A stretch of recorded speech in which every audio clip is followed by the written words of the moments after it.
If you'd like to have a seat for just a moment, we have just some opening remarks and a couple of presentations this afternoon.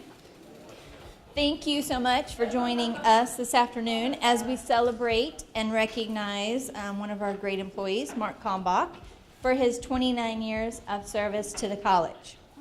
Woo.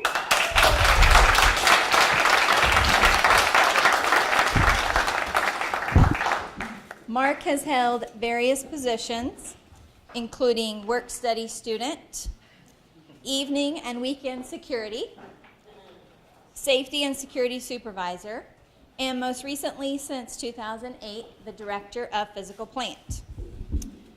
Mark received several awards and honors during his tenure at the college, including Caught in the Act of Caring, Classified Staff Employee of the Year, two-time recipient of the Outstanding Service Award, and MCCA Senior Service Award. Many of you may have known these facts about Mark, but there are a few characteristics or talents you might not know about Mark. Why the chuckle? Mark is a men's physique fitness competitor, avid bike rider, a poet, a songwriter, a comedian, a volunteer, and a generous giver. There were also various job duties that Mark excelled in and was frequently called upon to fulfill that were indeed outside his job description. Those included chauffeur, umbrella holder, filler of the paper towel dispensers, removing the possum from the tree, or catching the skunk that may or may not be having babies. I asked Mark about some of his most memorable moments, or maybe over the past 29 years, or maybe some potentially unbelievable situations that actually happened. Unfortunately, or perhaps fortunately, there are several I'm not able to share today in this setting. But one surprising occurrence that Mark shared was he encountered a phone call. A guy called him and said, "I need my chips out of the vending machine." So Mark graciously listened and explained to him what he needed to do to get his money back. The guy was very frustrated, not really interested in listening, and said, "But I really want my chips." So, as we all know, he had patience to listen to even the craziest of these stories. While Mark was security guard, dressed in full security uniform, a student offered to give him $20 to buy him $10 of beer.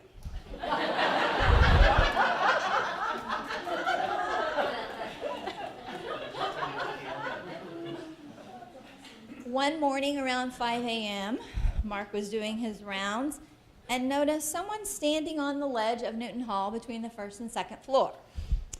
Of course, Mark approached this individual to see what they were doing, and they stated that they had lost something and they were looking for it out on the ledge. I also asked several of you to share some of your words of appreciation, stories, and how Mark has impacted your lives. So I thank many of you for sharing those. But I mentioned Mark was a poet and a comedian. I don't know if any of you received cards from Mark like this. I received some. Many of you probably did. This is a Christmas card that Mark gave one of his employees. And on the inside, there's a nice picture of a guy snoozing on a railroad worker. And Mark's writing to this employee of his says, "Let's start having our meetings after lunch. You never have much to say then." And he drew a nice picture. So very, very thoughtful, very individualized. Another employee said, "I'm very sad that I'm losing a friend that I can always open up to and share my thoughts and feelings. I never worried about him judging me for having strange thoughts or feelings. Because I knew he would not judge me because he had stranger thoughts and feelings than I did. Mark never seemed too busy to listen to my crazy ideas. Another employee said, sometimes in life, you run into those few people that make a huge impact in your life. I just want to let Mark know he has no idea how he has impacted my life.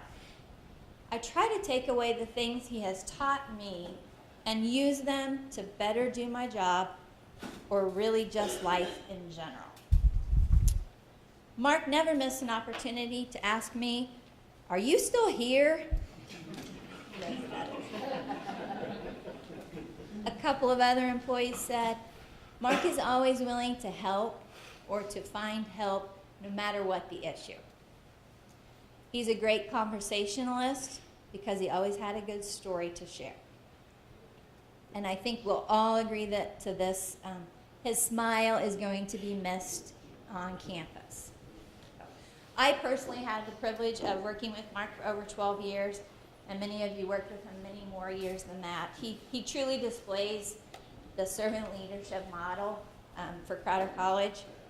And I just want to thank Mark for his 29 years of service to the college, and you'll be greatly missed.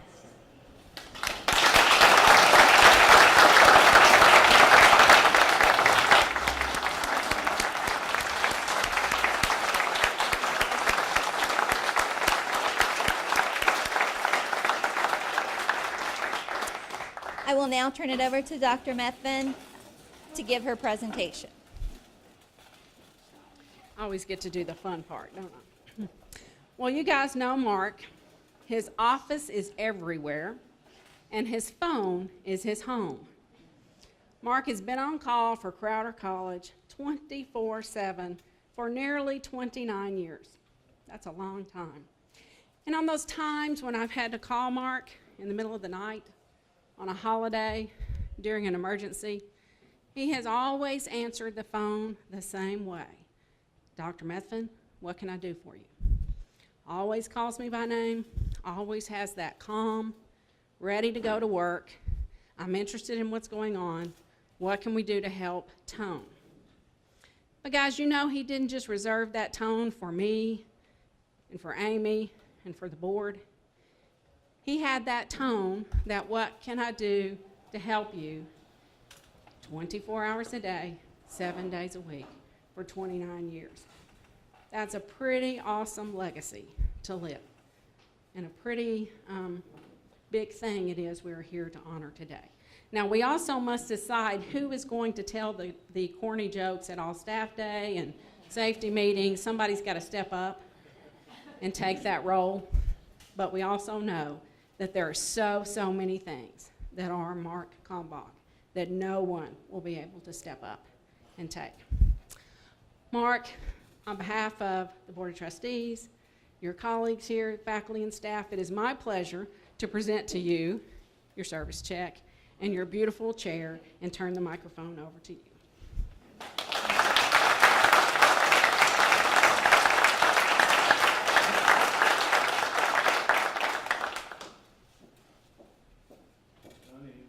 Take it now.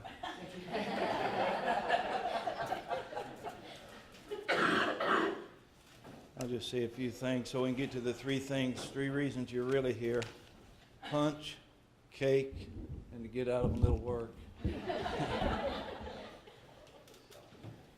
Thank you for the kind words. Sometimes I feel like I got to double check to who you're talking about. Who's this guy? Kind of like it's a funeral. I'll try to sum up 30 years in a few minutes. Some of the memories for me are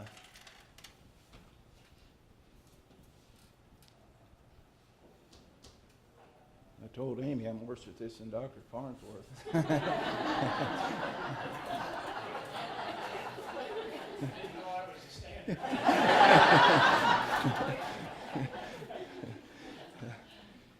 Spending a week during an ice storm in Smith Hall with my wife, 2 daughters, while we recovered from an ice storm here.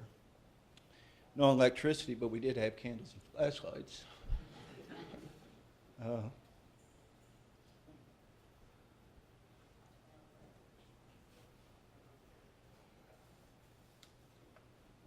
Moving, Jimmy, where's Jimmy Williams? You remember moving all the furniture in? Oh, yeah. The gymnasium was full of furniture here. The gymnasium in Goodman was full of furniture, and we took all the furniture out of every office in Newton and McDonald Hall and had to take new furniture in. And that was the day before elevators. So it was take it up, hook it, take it up, hook it, and set up an office. To this day, I still hate credenzas. I want to smash everyone I see. But some may be asking, why retiring? I wonder if he's upset about anything. Well, let me tell you what I'm unhappy about. Absolutely nothing. I love my boss and my crew. It has been a wonderful 30-year waltz. Thank you for letting me be your partner in the dance. I want to thank some folks. So let me start so I don't miss everybody and thank everybody, past and present. I don't believe a whole bunch in chance. I believe you were all in my life for a season and for a reason, to help get me to this point and make me a better person. I had the privilege of marrying some of you. I don't mean as in I do, but I mean performing the ceremony of some marriages, had the honor of burying some others. I want to thank all of you for allowing me to come into your offices and be annoying and interrupting. And I think you learned that I meant two things that I say. One is, I know I'm annoying, and I know it. The bad thing about me is I'm annoying. The good thing is I know it, because there are people who are annoying and they don't know it. So I knew that I was annoying you when I came in and that I had annoyed you when I left. And the other thing is, when I would come in and interrupt, another saying that I have and I try to live by is, I would say, I'm sorry, I didn't explain something. There's one thing I can't stand, it's somebody talking when I'm trying to interrupt. And so I appreciate you letting me come in and have those times. So thank you all. Some special groups. I want to thank my crew. I don't think there was a time that somebody said good job or well done that I didn't say it is the crew. I've had people over the last few years come up to me and say, had one I remember in a restaurant, he said, man, he used to work here and he went somewhere else, another institution to go to work, and he said, I knew you guys were good, but he said, now that I've been somewhere else, I know that you are really good. I've had people say, it isn't like this at other institutions, and it is because of the crew. You guys, it has always been you, it still is you, and it will continue to be you, and I know that because you're quality people. So thank you, and I love you.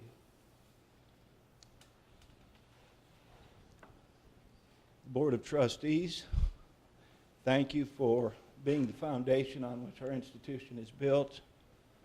Thank you for providing me an enjoyable place with benefits to come to work day after day, year after year, and yea, even decade after decade. Thank you very much. The administration, I've seen presidents come and go, and I've enjoyed them all for their own reasons. Dr. Methvin, I've enjoyed getting to know you over the past few years. Thank you for your support and your kindness, not only to me, but to my wife as well. I've seen a lot of deans, associate VPs, and VPs come and go. It is this crew that I will remember. Dr. Coltharp is not here. Dr. Coltharp is here. Dr. Coltharp, know this, that I don't tell Tanya everything.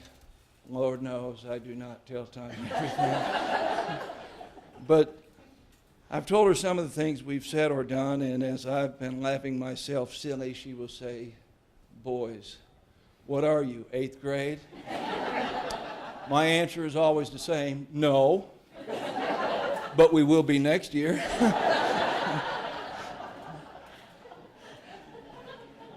Off-site directors, thank you for making it only one campus. You guys take great care of your own campuses, but I have enjoyed working with each and every one of you. The business department, you've taken care of me with invoicing, HR issues, insurance issues, all of you up and down, starting with Tiffany there, Marion, all the way down. You've just taken care of me, and I did teach you one thing. You learned from me that, in fact, it does take a village, especially sometimes when you're dealing with somebody that acts like the village idiot. So I appreciate all your help through the years.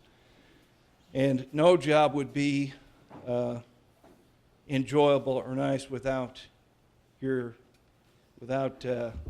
enjoying your immediate supervisors. I've had a few, starting with Cav, Jim Cavanaugh. We called him Cav. I remember the first time I met him, I said, I'm not going to work for that turd.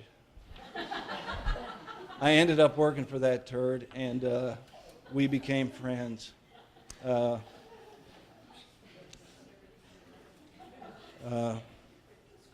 In fact, I actually had the privilege one time of rescuing him at his home when he was ill, and then had the honor of doing the funeral service for his wife and then him. One of the funny things about Cav is, Jimmy Williams again, Jimmy work study at the same time, and so I guess Cav must have bought our lunch a time or two, so what we started doing was going in there every day and said, lunch is on Cavanaugh, lunch is on Cavanaugh, lunch is on Cavanaugh. Well, after several weeks, Cavanaugh was presented with a bill. I don't know how many lunches it was, but and I don't remember his exact words, and if I did, I wouldn't repeat them here. But anyway, we knew that we were not to buy lunch on Cavanaugh's ticket anymore. And then Jim McCain was just a good guy and a good supervisor. The one thing I never did learn from Jim's answer was almost always no. I didn't quite pick up on that habit. In fact, I was reminded by a couple supervisors that every once in a while you just need to say no. There's such a thing as a budget. I said, the people really like it. So anyway, get your request in the next 14 days because I'm saying yes to everything. Kidding.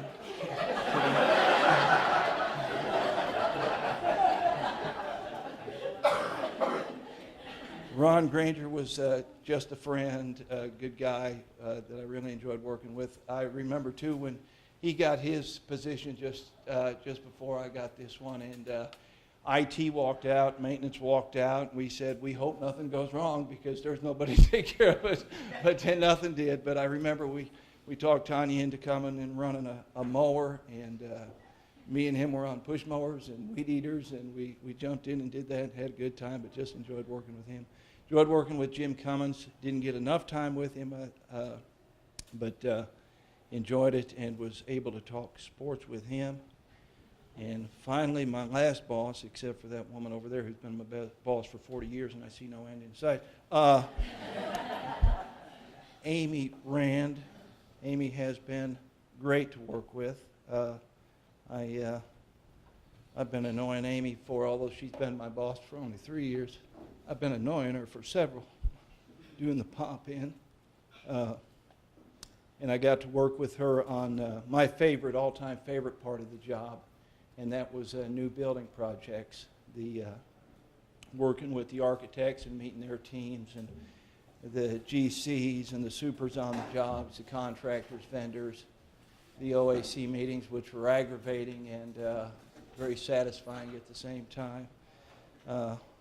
Also, although I've been most of my life fairly active, Amy was one of the first ones I got to talking to about different. I'd go in sometimes and she'd show me a new exercise or a new twist on an old exercise, and Normally, I'm used to seeing those things with people with gym clothes on, not dressed like that. And some of the others around here. So, Amy, it's just been a joy to work with you. And one of the things I will miss most is the opportunity to pop into your office and talk about anything, everything, or no thing at all. And I've enjoyed it. So, again, thank you all very much. God bless you. Keep doing what you do and do it a little better tomorrow than you did today.